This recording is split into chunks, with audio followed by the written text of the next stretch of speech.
Hello and welcome to Jane's Love Lounge, and today I'm going to be talking about how to know when a relationship is over. My name is Jane Willie and I'm a relationship and family life coach, therapist, and conference speaker. So before I get ahead of the conversation today, I would like to say a few things.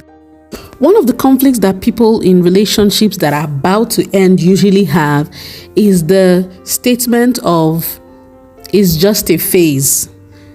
It will soon pass. He or she is going through something and it will soon be over."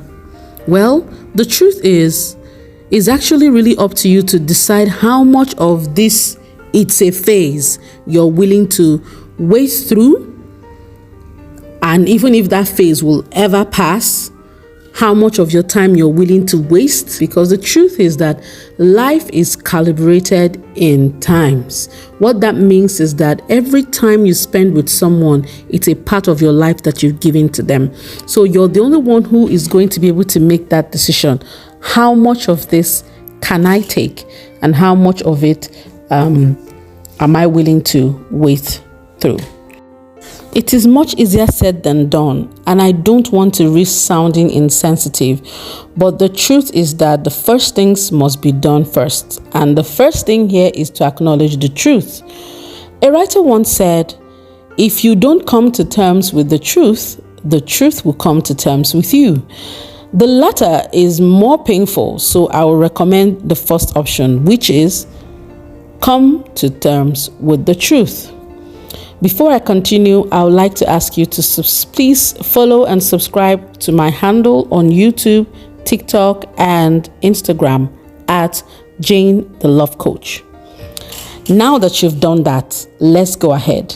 I've put together 5 signs that indicate that a relationship should come to an end, or a relationship has actually come to an end even though you're still in that relationship.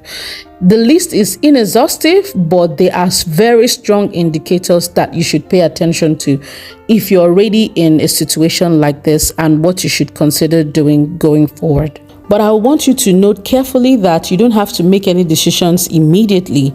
Take some time to introspect, then you can act. So, number 1 will be honestly assess your relationship. You will not be able to do the rest of the things that I'm going to be suggesting to you if you're not able to look at your relationship and thoroughly and honestly assess your relationship.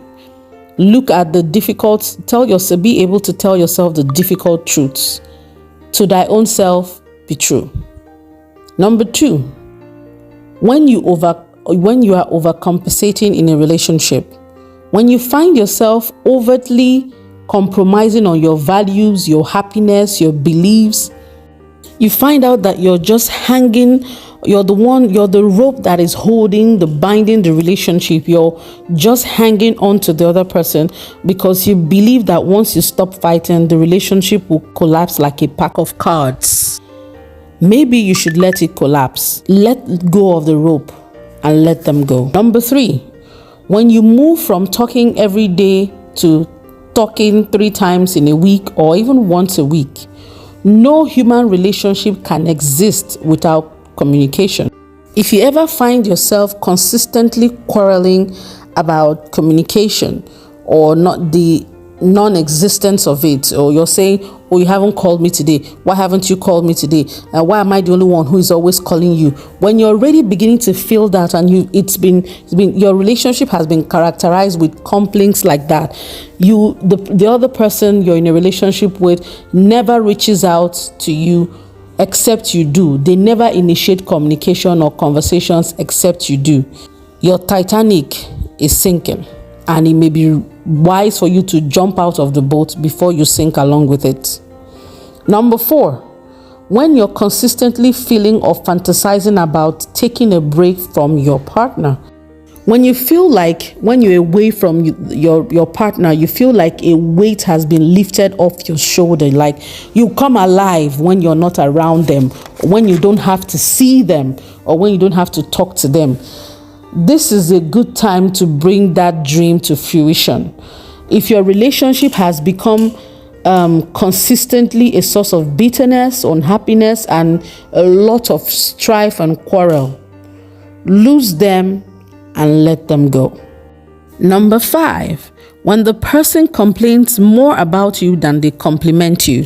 So you spend time with them, they have more to correct, complain, fix about you 9 out of 10 times. You begin to feel uncomfortable around them. When you're with them, you're wondering, what are they going to complain about next? What is it that I'm not doing right? It feels like you're mentally adjusting yourself every time, mentally checking yourself if you fit, if you are accepted, if you meet their approvals and things like that.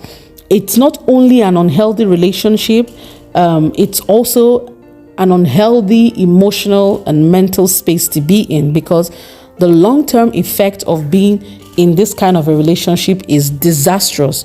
You probably have no self-esteem at all at the end of that relationship. So it's better to pick up the pieces of what is left of your life and take control of your life and control the narratives of the outcomes of your relationship. I hope you found this podcast helpful. If you did, feel free to share with your friends and family. And don't forget to follow or subscribe to my channel and follow my handles on social media at Jane the Love Coach. Until I come your way next time, keep loving, keep living, keep enjoying.